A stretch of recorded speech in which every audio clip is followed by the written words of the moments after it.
Bom dia a todos, sejam todos muito bem-vindos a mais um dia aqui no Centro Espírita Nosso Lar. Para mais um momento da gente conversar sobre a doutrina espírita e mais um domingo.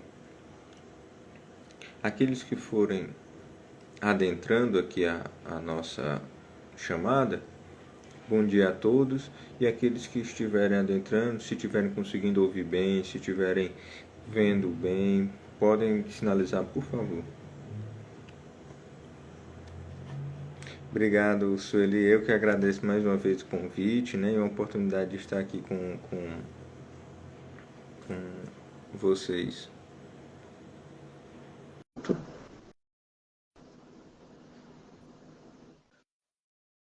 Estou colocando aqui, aceitando. Pronto. Bom dia. Bom dia. Tá me vendo bem? Tudo bom? Sim, estou sim. Tudo bem? Tudo jóia. Bom, então, mais uma vez, bom dia. Vamos iniciando aqui as nossas atividades do dia de hoje. Inicialmente, iremos fazer aqui a leitura da nossa mensagem, que ela está no livro A Verdade Responde, e a mensagem chamada Realeza, psicografia de Chico, né, e os espíritos Emmanuel e André Luiz, psicografado nesse livro, certo? Essa mensagem do Emmanuel. E o Emmanuel começa dizendo assim: a realeza, como dignidade na terra, não é privilégio dos reis ou dos condutores de nações. Em toda parte, há uma realeza no trabalho que nos exorna o caráter, quando nos afeiçoamos às obrigações que o céu nos confia. De certo, semelhante nobilitação não atinge os brutos que ainda se movimentam na animalidade primitivista. Entretanto, à medida que se destaca o espírito na esfera da inteligência bem conduzida, vemos receber do alto o centro de respeitabilidade no setor de serviço em que atua ou na profissão que domina. O chefe de família aguarda a realeza da governança doméstica, tanto quanto o coração maternal se coroa com a realeza do amor na criação dos filhinhos. O sacerdote, de qualquer confissão religiosa, edificante, ostenta nas mãos o símbolo da fé viva e da autoridade espiritual, tanto quanto o soldado enobrecido detém o bastão da ordem. O magistrado é portador da realeza da justiça, tanto quanto o médico conserva a soberania da arte de curar. A realeza de todas as procedências, realeza da mulher que se faz mãe de filhos alheios e realeza do homem que se transforma em irmão do próximo na plantação da fraternidade pura. A pena do escritor é sinal de grandeza no mundo das ideias para o homem que se consagra à extensão do bem. Como a vassoura é característico de nobreza, no asseio público, para o companheiro que se devota à higiene, em benefício geral. Não nos esqueçamos, porém, de que a realeza não nasce do título que exibimos nas afirmativas convencionais, assim, da maneira pela qual nos utilizamos das possibilidades de servir que repousam em nossa mente, em nosso coração, em nossas palavras e em nossos braços. Onde estiveres, honra a confiança do Altíssimo, que te confiou o refúgio do lar, a beleza da escola, o calor da oficina ou o talento da profissão a que te dedicas. Angariar a gratidão dos que te cercam pelo dever irrepreensivelmente cumprido é guardar na existência terrestre a magnitude celestial. E engrandece assim onde te encontras. E ainda mesmo que não sejas compreendido de imediato por todos aqueles a cuja felicidade te devotas, retém sobre a fronte a auréola da paz no aconchego da consciência tranquila, porque a justiça vigilante te acompanha do alto, verificando-te o esforço e premiando-te o mérito, qual aconteceu um dia ao Rei da Luz e do amor em seu trono de sangue e lágrimas, coroado de espinhos. E agora, nesse momento, asserenamos nossas mentes e os nossos corações, elevando-os a Deus, ao Mestre Jesus, agradecendo por esse momento, por esse dia, essa oportunidade de estarmos aqui reunidos, para conversarmos um pouco mais sobre o Evangelho Divino, que nos esclarece, nos dá ânimo para seguir a nossa jornada e nos incentiva a sermos pessoas melhores a cada dia, a cada momento das nossas ações. Muito obrigado, Senhor, e com tua permissão possamos dar por iniciado a palestra de hoje. Que assim seja.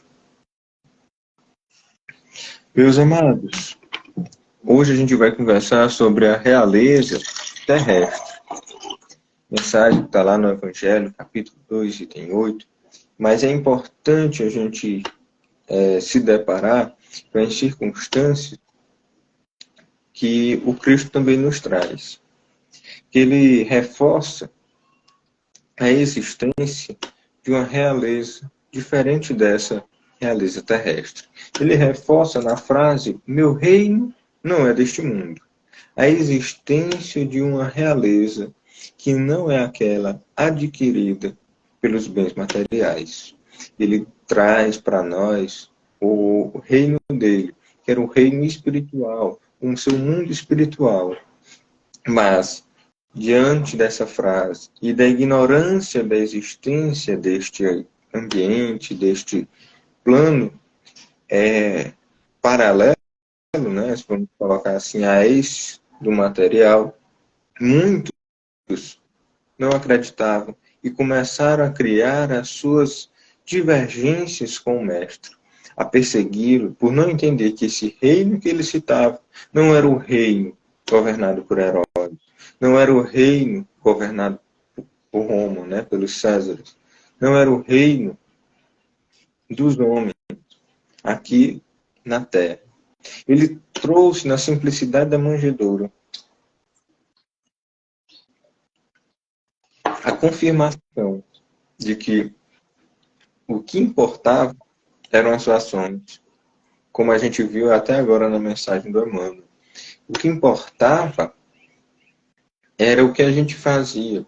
O que importava eram os nossos sentimentos diante do mundo, diante do nosso próximo, diante de todos aqueles com quem a gente se deparasse nas nossas vidas. E aí a gente tem uma percepção que desde aquele tempo, de antes do Cristo, até hoje, muitas pessoas confundem com essa realeza que o Cristo traz como uma realeza aqui no mundo material. E vem causando essas confusões em muitas pessoas. Inclusive a mensagem é de um espírito que foi uma rainha na França. E essa mensagem foi em 1863, mensagem psicografada. Mas ela foi rainha antes. E ela se coloca na situação de não conseguir entender, pelo menos à época, enquanto ela era rainha, que o reino dela não era deste mundo, né?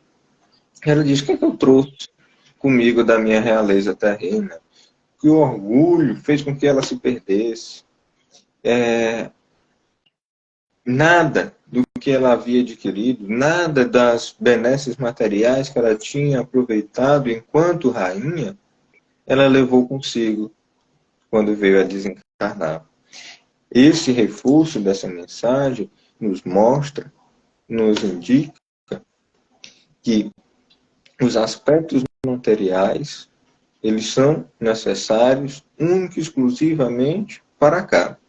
Mas não é porque eu sou rico, eu sou um rei, eu sou um presidente, sou um governador, eu tenho um cargo de importância na sociedade, que isso me traz ou me coloca como superior aos meus semelhantes.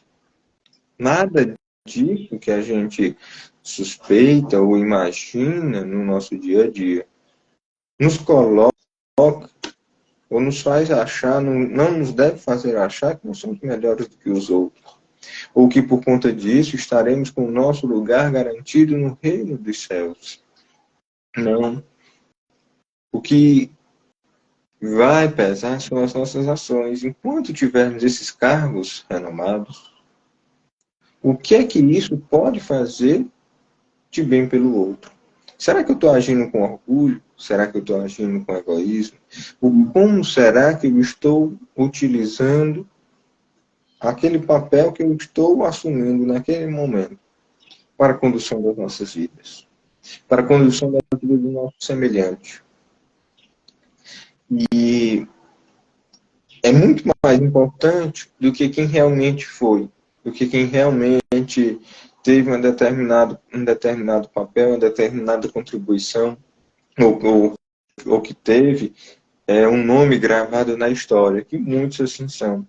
É tanto que muitos que desejam conhecer quem foram em outras oportunidades reencarnatórias, se colocam ou sempre querem saber quem foram, mas achando sempre que vão ser um rei, uma rainha, alguém que fez um papel importante na história, mas esquecendo-se que o mais importante é o que vem do coração.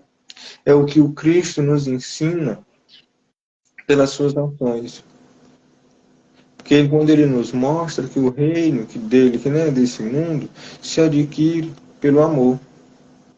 Quando ele responde aos apóstolos e aos demais que o primeiro mandamento era amar a Deus sobre todas as coisas, e o segundo, que é semelhante a este, amar ao próximo como a si mesmo.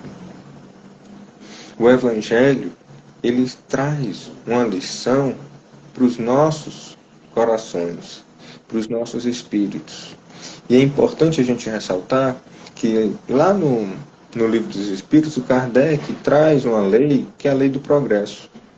É uma lei moral que os Espíritos o indicaram, dizendo que todos nós estamos submetidos ao progresso. E esse progresso pode se dar de duas formas, intelectual e moral.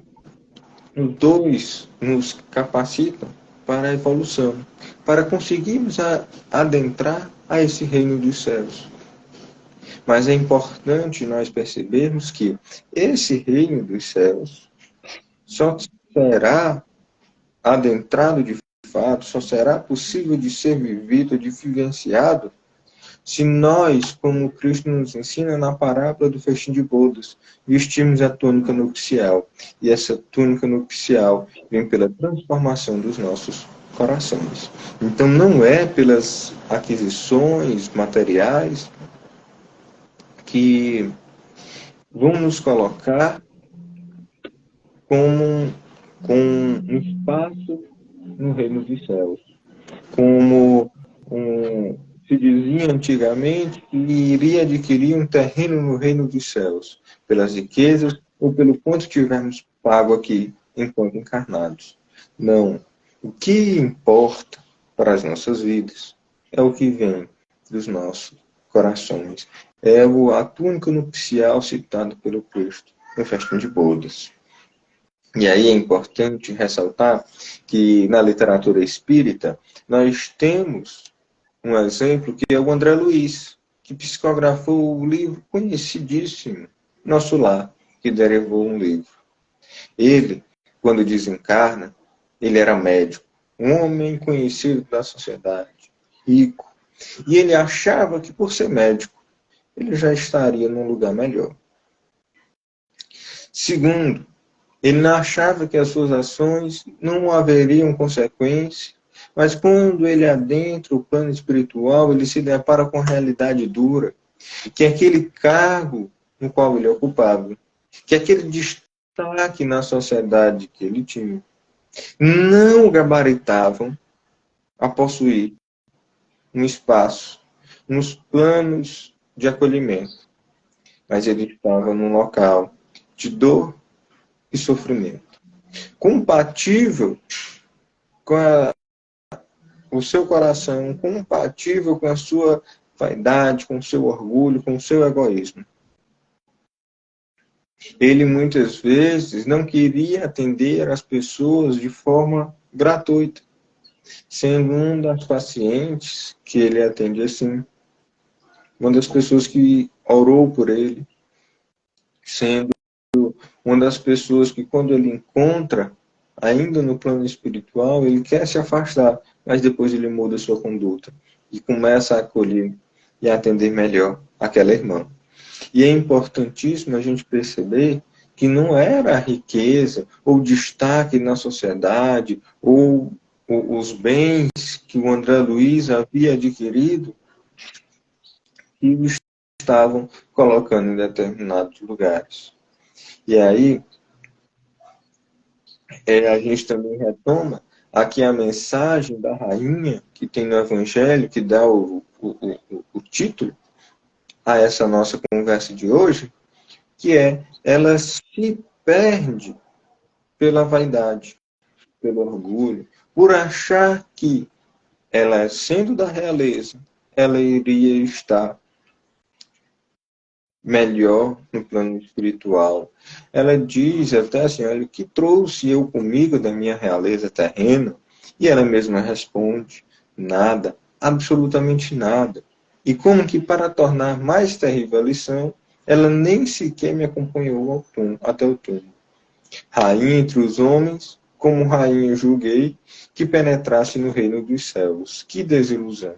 Então ela se achava superior aos outros, que por ser rainha entre os homens, iria ser rainha no reino dos céus. Aí ela complementa, que humilhação! Quando, em vez de ser recebida qual soberana, que ela estava acostumada aqui no meio terreno, na terra, lá na França, ela via acima dela, mas muito acima, homens que ela julgava insignificantes e que ela desprezava por não terem o que era chamado à época de sangue nobre. Muitos diziam, olha, sangue nobre, sangue azul, e se deixavam envaidecer por essas circunstâncias. E aí, quando ela, cega dessa vaidade, levada pelo seu orgulho, se depara com outros espíritos estando em condições espirituais melhores do que a sua. Ela cai na realidade, cai em si, se depara com uma tristeza, uma desilusão, uma humilhação que para aquele seu espírito era um martírio. E aí entra o que o Cristo nos diz, que é importante para os nossos corações. É aquilo que a gente faz, pratica.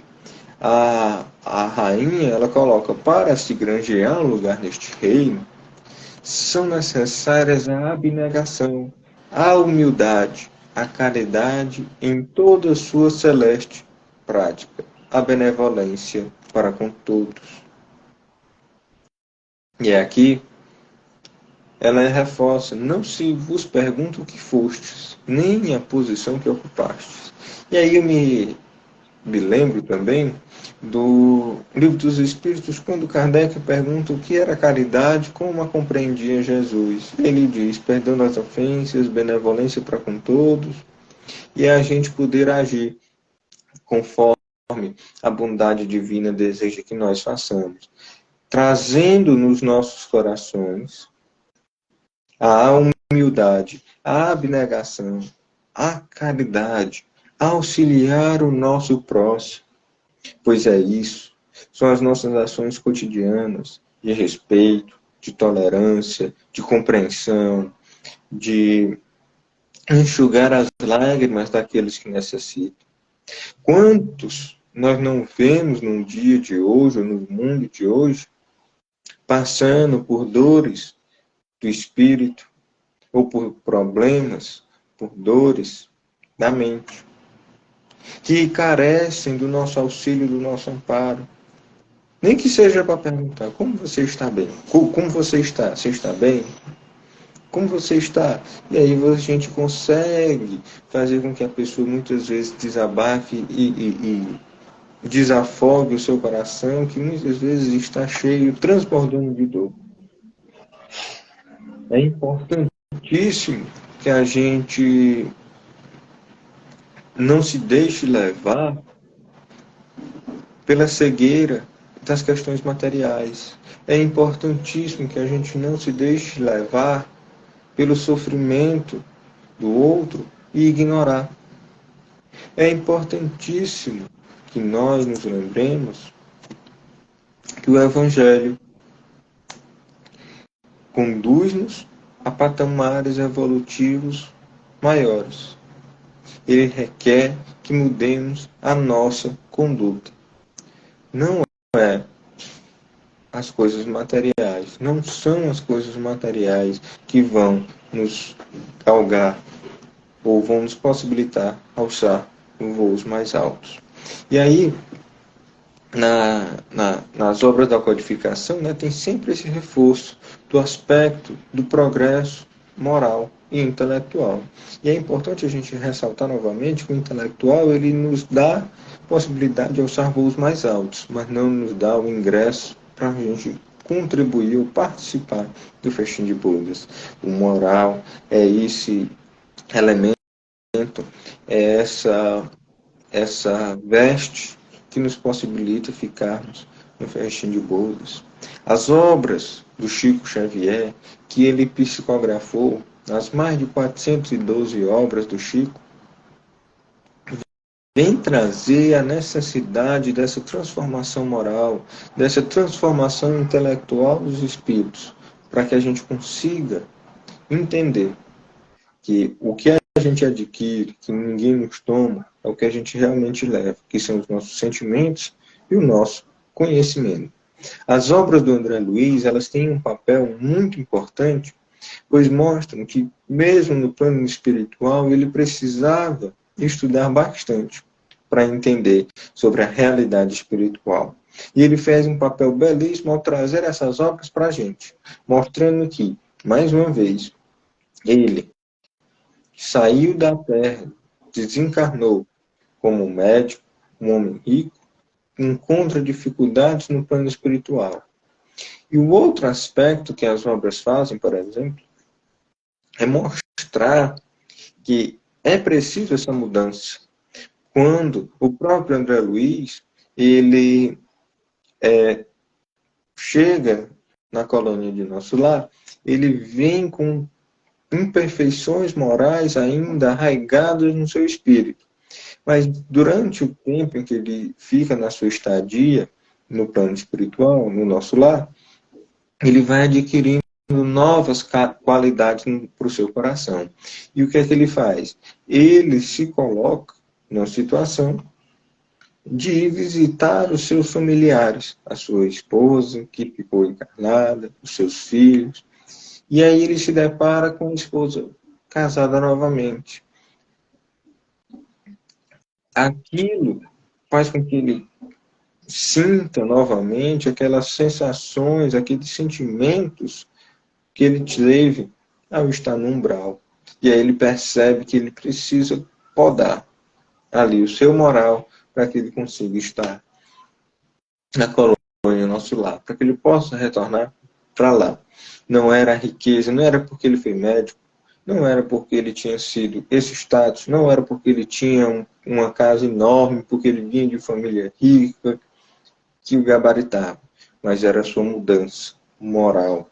E é isso que o André Luiz percebe durante a sua trajetória, durante o seu ciclo ali, inicial no Nosso Lar, e que vai continuando nas outras obras do mundo espiritual. E aí, não só essas obras, mas as obras que o Divaldo psicografou, que outros irmãos, né, que também psicografaram, trazendo a realidade do mundo espiritual para todos nós, mostram essa necessidade, mostram essa importância dessas modificações do nosso espírito, dessa mudança do nosso íntimo, para que a gente pudesse adquirir essa condição de adentrarmos e fazermos parte da realeza do mundo espiritual, quando Cristo diz que o meu mundo, meu reino, não é deste mundo. E nesse processo, né, da gente buscar essas melhorias, a gente percebe que existe a questão da sintonia, né? Então, quando a gente está mais sintonizado, está mais evoluído, está mais desapegado do orgulho e do egoísmo, a gente se aproxima desses espíritos mais evoluídos. Nesse sentido, quando a gente vem desencarnar, vier a desencarnar, a gente vai estar sintonizado também com eles. Porque é algo que a gente já foi buscando, já foi trabalhando, já foi galgando enquanto estávamos aqui encarnados.